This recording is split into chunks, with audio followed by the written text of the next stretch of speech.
မင်္ဂလာပါခင်ဗျဒီနေ့တော့ကျွန်တော်တို့ဘန်လက်မှာ auto tune ဘယ်လိုသုံးမလဲဆိုတဲ့အကြောင်းအရာလေးကိုကျွန်တော်ပြောချင်ပါတယ်ခင်ဗျအဲ့တော့ကျွန်တော်ကဒီမှာနှစ်ပိုင်းခွဲပြောမယ်ပထမတစ်ပိုင်းကတော့ auto tune effect တွေကိုလိုချင်တာလား auto tune effect အတန်ကိုလိုချင်တာလားပေါ့နော်အဲ့ဒါရဲ့နောက်တစ်ခုကကျတော့ကျွန်တော်ကိုယ့်တချင်းရဲ့ key နဲ့တကယ် vocal ကိုဝင်ကျင်တာလားပေါ့နော်အဲ့ဒါလေးကိုကျွန်တော်နှစ်မျိုးလေးကျွန်တော်ခွဲပြောချင်တယ်ခင်ဗျအဲ့တော့ကျွန်တော်တို့ auto tune effect ပဲလိုချင်တာဆိုလို့ရှိရင်တော့ဥပမာကျွန်တော်ပြမယ်ဆိုလို့ရှိရင်ကျွန်တော်ဒီမှာဒါလေးကိုကျွန်တော်ယူထားလိုက်တယ်ယူထားပြီးတော့ကျွန်တော်ဖွင့်ပြမယ်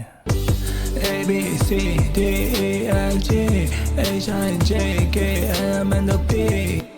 auto tune effect တမ်းပဲလိုချင်တာဆို basic ဘာမှခက်လောက်စရာမလိုဘူးဒီမှာเนาะ auto pitch ကိုသွား auto pitch ကိုသွားပြီး auto tune ကို 100% လိုချင် 100% တင်လိုက်ပေါ့เนาะဒါမှမဟုတ်တခြား US တွေပဲလုပ်ချင်တယ်လုပ်လိုက်ပေါ့A B C D E F G H I J K L M N O P Q R S T Y U V နောက်ဒါ auto tune ရဲ့လွယ်ကူပြောရင်တော့ဒါ auto tune ရဲ့effect အတန်အနေအများကိုကျွန်တော်တို့ချိန်ရတာပေါ့နော်ဒါအနေအများပေါ့အရင်ကျွန်တော် auto tune အကြောင်းနဲ့ကျွန်တော်ပြောဘူးတယ်နဲ့တူပါတယ်ဘယ်ထဲမှာပြောဘူးလဲတော့မသိဘူးပေါ့နော်ထားလိုက်ပါတော့အဲ့လိုမှန်ရင်ဒါ auto tune အနေအများ key အများကြီး key size ဆရာမလိုတဲ့ဟာမျိုးဆိုရင်တော့ကိစ္စမရှိဘူးဗျာအဲ့ဒါကြတော့ကျွန်တော်တို့ auto tune effect ပဲကျွန်တော်လိုချင်လို့เนาะ auto tune effect တန်ကြီးပဲလိုချင်တာဒီလိုမျိုးတချင်းပုံစံအမျိုးအစားတွေနဲ့ဆိုလို့ရှိရင်တော့ကိစ္စမရှိဘူးဒါပေမဲ့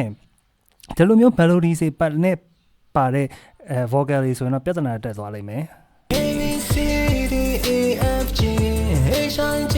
K L M N O P Q R S T Y U V W X Y and Z A B C D E F G Okay အဲ့လိုမျိုးဟာဆိုရင်တော့ပြဿနာရှိတယ်ဆိုတာပထမအလွယ်ဆုံးလုပ်ချင်ရင်တော့ဗျာ auto detect ဆိုတာလေးလုပ်လိုက်ပေါ့နော်အဲ့တော့ auto detect ကိုကျွန်တော်နှိပ်ကြည့်လိုက်တယ်နေတော့ A minor လို့ပြောတယ်မှန်တယ် okay A minor ပဲဟာ A minor ရွေးလိုက်မှားနေတယ်ဘာညာဆိုတော့ကျွန်တော်က key ကိုကျွန်တော်တို့ကသိမှရတော့မှာเนาะဒီသချင်းတစ်ပုတ်ရဲ့ key လွယ်ကူရှာခြင်းတော့ကျွန်တော်voice AI မှာသွားရှာလို့ရမယ်ဗျာဒီသချင်းရဲ့ key ကဘာလဲဆိုတာကိုသိချင်ရင်ပေါ့เนาะ A minor ကိစ္စမရှိဘူး A minor A B C D E F G Okay ကျွန်တော်မြန်ပြောမယ်ဆိုလို့ရှိရင်ကျွန်တော် effect ကိုအပြည့်တင်ထားပြတယ်ကျွန်တော်ခုနကလိုကျွန်တော်ရှောက်ရွှေ့ပြလိုက်မယ်နားထောင်ကြည့်ဘယ်လို့မှနားထောင်လို့မကောင်းတော့ဘူးA B C D E F G H I J K L M N O P Q R S T Y U V W X Y and Z A B C D E F G A B C D E F G H I J ဘယ်လိုမှနားထောင်လို့မကောင်းတော့ဘူးအဲ့တော့ကျွန်တော်တို့ကသူ့တချင်းနဲ့ live ဖတ်မဲ့ key ကိုကျွန်တော်တို့က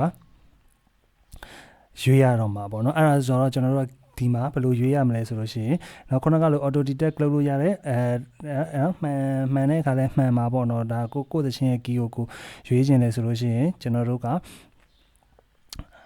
ခုနက voice AI ထဲမှာသွားပြီးတော့ကို download ပြီးပဲဖြစ်ကိုပြီးခဲ့ key ကိုသွားရှာလို့ရမယ်အစားတည်းကเนาะဒါအပြင်ကလူနဲ့တီးခိုင်းနေဆိုလို့ရှိရင်เนาะကျွန်တော်တို့က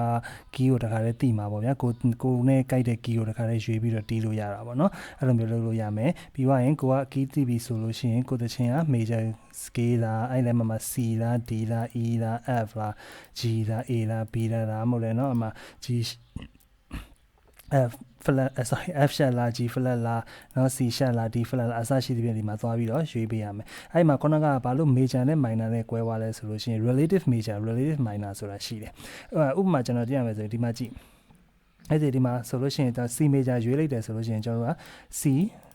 နော်ဒီမှာ C D E F G A B အကုန်လုံးကဒီ sharp flat မပါဘူး C major မှာနော်ဒီမှာဆိုလို့ရှိရင်နော်ကျွန်တော်တို့ C sharp ကိုရွေးလိုက်တဲ့ကြောင့် C sharp နော် D sharp F နော် F sharp ဒီလိုဖြစ်သွားတာပေါ့နော် Okay အဲ့တော့ A minor ကိုသွားကြည့်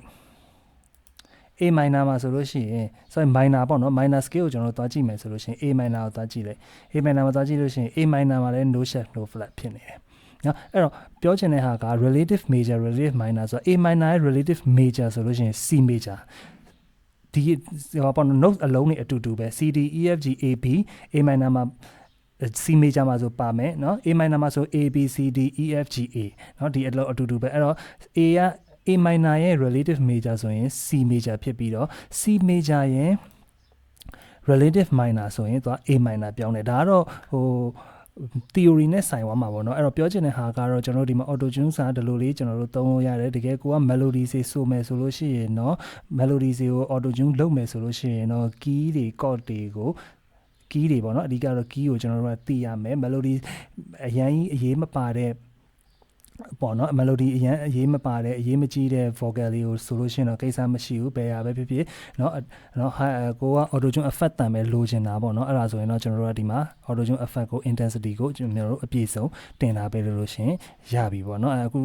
ဒါလေးကိုကျွန်တော်ပြောခဲ့တာပါပြီးတော့ခုနကပြောချင်တာကတော့ make ဆိုတော့ music လုပ်မယ်ဆိုလို့ရှိရင်တော့ music theory နဲ့ဆိုင်တဲ့အကြောင်းအရာလေးတွေလည်းနည်းနည်းပါကျွန်တော်တို့ကနားလည်ထားလို့ရှိရင်အခုလိုမျိုးကိုအတွက်ပို့ပြီးတော့အသုံးဝင်တာပေါ့နော်ကိုကဒီ music type တစ်ခုတည်းကိုကလုံးမှာမဟုတ်ဘူးလေပြောချင်တာကိုပန်ကို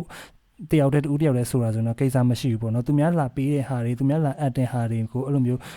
လုပ်ပေးမယ်ဆိုလို့ရှိရင်တော့ဒါကိုကတော့ theory ဘိုင်းဆိုင်ရာလေးတွေနော် knowledge တွေတခြားဟာလေးသိထားလို့ရှိရင်တော့ပိုအဆင်ပြေပါတယ်ခင်ဗျဒါကတော့ကျွန်တော်ကဘန်လက်ကအသုံးများတဲ့အတွက်ကြောင့်ဘန်လက်နဲ့ကျွန်တော်ပြောခဲ့ခြင်းဖြစ်ပါတယ်တခြား auto tune